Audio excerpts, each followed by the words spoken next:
সকলকে সম্মান করে বলছি, বাংলা ভাষার উপরে আজকে ভাষা সন্ত্রাস চলছে এবং বাংলা ভাষায় যারা কথা বলে তাদের উপর খুব অত্যাচার হচ্ছে।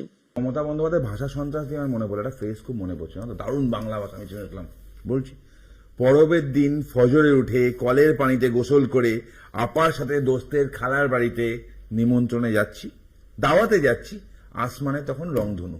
এই ভাষা সন্ত্রাসটাই পশ্চিমবঙ্গে চলছে। বলেছে না বাঙালির উপর অত্যাচার হচ্ছে, সত্যি হচ্ছে।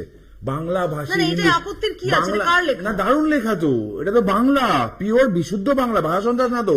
পরব, ফজর, পানি, গোসল, দোস্ত, খালা, এগুলো তো পিওর বাংলা। ভাষা সন্ত্রাস কথা হচ্ছে না, পাশে দেশে হচ্ছে অত্যাচার, বরাবর হয়ে এসছে। কয়েকদিন আগে পর্যন্ত যারা বাঙালি হিন্দু, বাংলা ভাষী হিন্দু, তাদের উপর অত্যাচার করছে, বাংলা ভাষী মুসলমান অত্যাচার করছে। মালদা মুর্শিদাবাদে কি মঙ্গল গ্রহের লোক ছিল? মালদা মুর্শিদাবাদী মঙ্গল গ্রহের লোক ছিল?